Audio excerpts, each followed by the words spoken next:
Yes, guys, it's time for us to have that conversation about depression. It is a big, it is a scourge. Let's call it that. That's what I would like to call it. It is something that affects one in every 15 people. I am a survivor of depression.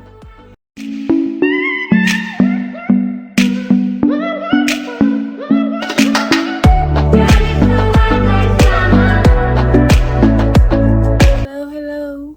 Welcome back to Life with Martha. And if it's your first time here, I'm going to tell you welcome to my channel. If you do like the content, if you are happy with the way I presented it, please consider a lot of work to record these videos and I put it out there. So I'm hoping that you find it useful and that you can compliment me by liking, sharing, or leaving a comment, and most of all, subscribe. A big thing. I know that I'm coming out here and I'm asking you for all or to do all of those things, but please, guys, it will help me so much if you do that. So, this topic is depression.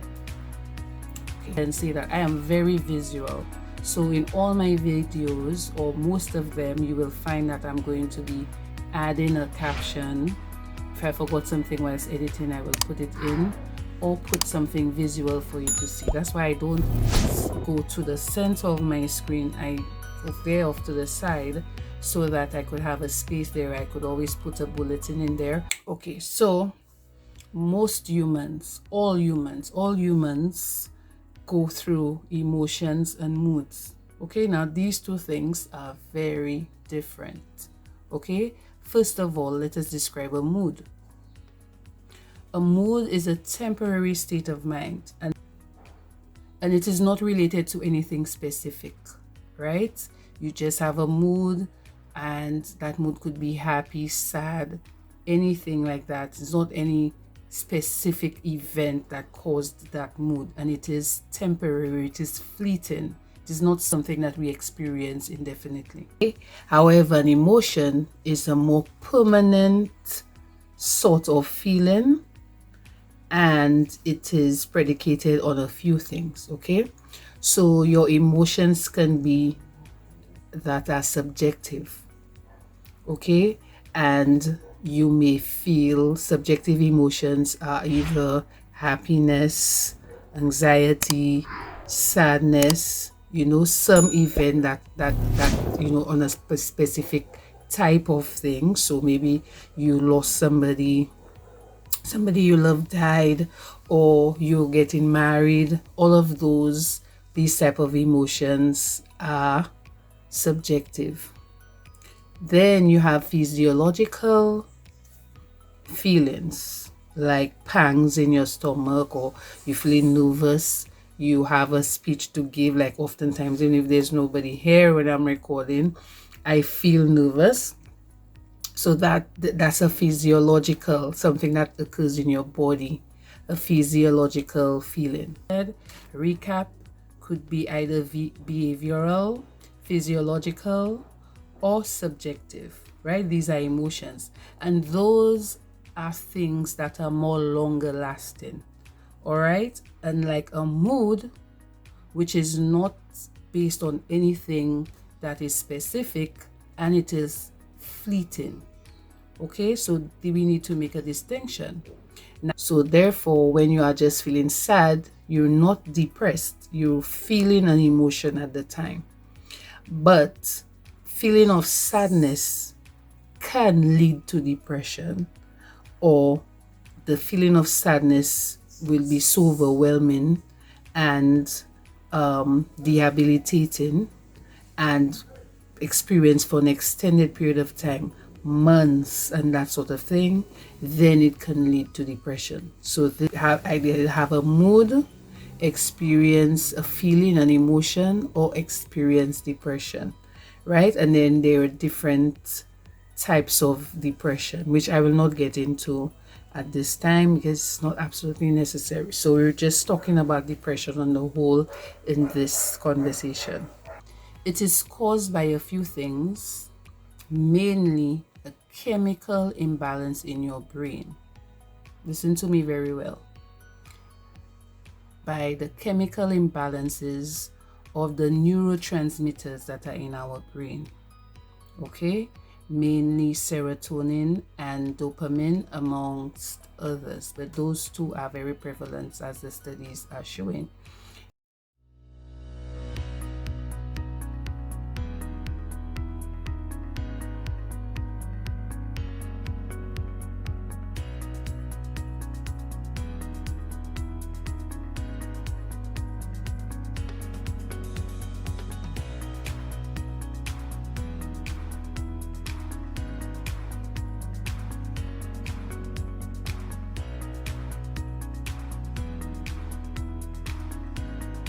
And when those chemicals are imbalanced, then we suffer depression. Now, regular people, their brain is able to manipulate or use those chemicals as they should.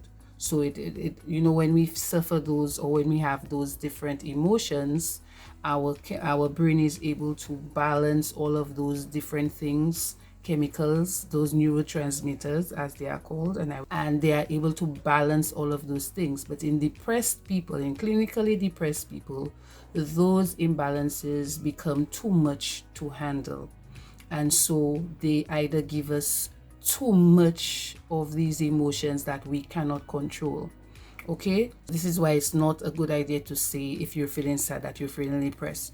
You're not feeling depressed, you're just sad, or you're just anxious at the time. But in a depressed person, these sorts of emotions are not easily controlled. As a matter of fact, our brain just goes haywire and is unable to cope with those imbalances that are occurring inside of it. Okay, the other thing that can cause depression is a chronic illness. Okay, so if you have chronic pain, a chronic illness, maybe like lupus, or you have some migraine, this can cause depression because your body has to do too much, or is undergoing too much stress at the time to deal with those events, and so everything goes haywire in the body. Okay, the other thing that can cause depression, and sadly, is genetics. Okay, so if you have had several people in your family that have suffered depression, it is not unlikely that you yourself will be depressed. And a fourth thing that can cause depression is serious hormonal shifts. So for example, a woman carried a child for 9 months, and all of a sudden she's no longer carrying that child. Her body might have a very adverse reaction to that, and that can lead to what they call postpartum depression.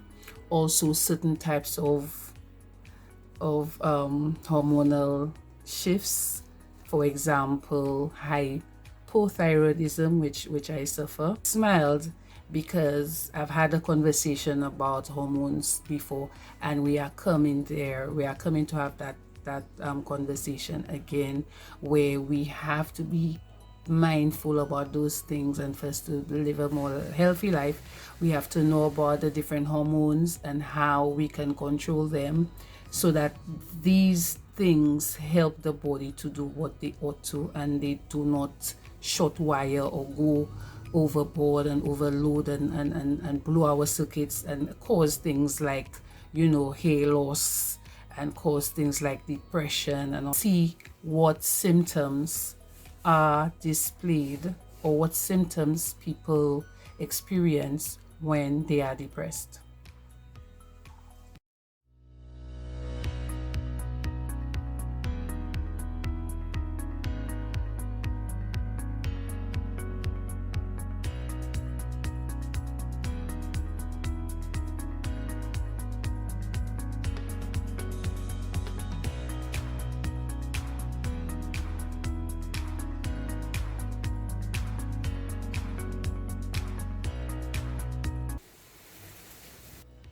Okay, so how is depression diagnosed? Okay, so you go to a doctor. Lab tests to rule out any physical ailments, because you know sometimes you're feeling sick, you don't want to get out of bed, you don't want to eat, as the symptoms have said, and it may be caused by maybe you are diabetic, maybe you're anemic, you know, something along one of physical ailment may be the cause of how your body is reacting. So a doctor is going to do all those lab tests to rule it out. Secondly, what they're going to do is to ask you a series of questions, and based on what you answer, if you are displaying more than 5 of those symptoms in succession, and for more than 2 weeks you feel that way, and without feeling better, then the doctor may tell you that you are depressed. But you have to be displaying more than at least 5 of those symptoms that we talked about. If you don't have at least 5, but those other symptoms that you're experiencing or have experienced them for an excessive period of time, maybe in excess of 2 weeks, months, you feel in the same lethargic way, months you don't want to get out of bed, and it's only that, months you feel worthless, right? So in this Q&A with the doctor, and after they've done all those medical lab tests and they come back negative, everything is okay with you, then the doctor will tell you that you're depressed, okay? And then they may refer you to a psychologist or a psychiatrist. Now, there is a distinction in the two.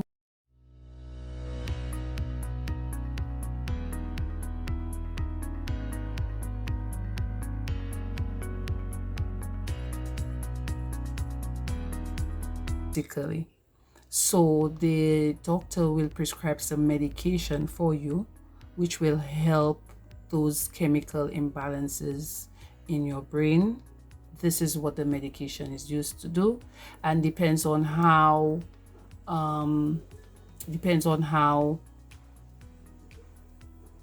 serious your conditions are, based on the question and answer that session that you will have with your doctor.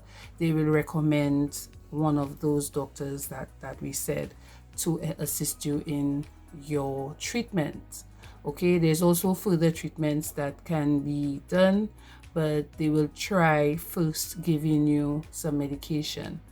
Okay, so now that you know that depression is not a figment of anybody's mind, now that you know depression is not something that we're making up, now that you know that depression is a real thing, let us start things because we feel embarrassed about it. But depression is one of those things that you should not be embarrassed about, simply because you cannot control it. You cannot control how your brain chemicals are going to work. Humans, regardless what our disability is, and depression is just one disability, and we need to start looking at it like that, and we need to stop thinking that somebody is doing something to themselves to be depressed, or they could just snap out of it. It is not, they can't just snap out of it. Okay, so how I was able to beat this is the advice that I'm giving you next. Okay, so number one, guys, if you have experienced any of those symptoms that I mentioned, just any single one of them, and have experienced them more than once and for a long period of time, go see a doctor. See a doctor, because this is the first thing that will help you. After you've seen this doctor, please take the medication. Take the medication. There are medications that now are non-habit forming. Okay, I am not going to put the medications up on there because I'm pas doctor, and also I do not want anybody to be able to go out there and try and buy those medications because it's all prescription. Okay, now they give you the medication for a set period of time. It helps you. They'll give you repeats, so if you get to feel that certain way again, you start taking the medication again, and that will be it. Take it. Number 3, it will be very hard to do, but as you can see, I am easily able to talk about it. It may not be easy for everybody, but the third thing I would advise you to do, talk to a friend. There must be somebody you can call and say, bagay la lemwe, or hi, I need you to come, and you trust that this person is going to come. Because guys, listen, when you're depressed, your environment is going to play a big factor in how fast or how debilitating the episode is going to be for you. As a friend who has come to you and tell you that they're depressed, this is what you should do. As soon as they call you, you leave whatever you're doing and you go over to their house. Okay? Sometimes that person may be on the bed for days on end crying, days on end haven't eaten, haven't showered. Listen, when you're depressed, when you're going for an episode, you don't want to bathe, you don't want to comb your hair, you don't want to brush your teeth, you don't want to do anything like that. So your person, when you call them, is going to come over. They're going to open your windows, they're going to go to your kitchen, they're going to wash your dishes, they're going to cook something for you, or they would have brought something for you. Then they come to your room, they help you shower, they help you comb your hair, they help you brush your teeth, they change your bed sheets. Okay, you need that. You need to cleanse out your environment so that you can breathe a little easier. And listen, you're going to feel 100% better. I remember I just want somebody to come there and not say anything to you, not judge you. You just need somebody maybe to give you a little, maybe hold your hand or give you a little pat on your back, right? Bring the food for you and tell you, as a eater, take a little piece, cooks you, put a little juice in your mouth. They can go by Fairly Belly, get a little nice thing for you, make a little smoothie, buy a little ice cream, go by Elena's, buy the little ice cream and bring it for you. Or drive you over there, you sit in the car, they go in the place, get the ice cream, bring it to you. Don't say nothing, give you a little joke, tell you a little something, but don't ask you any question. Don't ask you why this, don't ask you why that. They just want to be your person. So you need to confide in somebody. The fourth thing, guys, please be aware of your triggers. It's that you need to be aware of what triggers you to have an episode, so you can avoid it, right? So you've seen the doctor, that you always have the medication somewhere in your house, okay? And so as soon as you start feeling that way again, you start popping those pills, right? Then you start to think of, if not then, afterwards, you think of what triggers you. So at this point in time, I already know when I am depressed.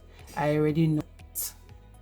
I have learned to manage it, and you can also. I believe in you. So guys, understand that if you're depressed or going through depression, that there's no magic pill. I mean, this thing worked for me. How I've been able to manage it has worked for me. It may not work for you. It is not a one size fits all, but it's a guide and it's encouragement that it is possible. But if you don't go to the doctor first, if you refuse to take the medication secondly, it's not going to work for you. Understand also that when you are going through these episodes, you're not going to just snap out of it. It's a gradual thing, and you need to allow yourself to go through it gradually. Okay, so this is Life with Martha for today. Hoping that this video will help somebody. Any questions, put them below. I'll see how best I can help. Now I'm noticing that Piloni pliski mushla, and the old people say that, right? If you don't know what that means, ask your mom. And just know that whatever you're going through, sometimes somebody is going through it tenfold. Take care of yourself and others. I will see you in the next one. Bye.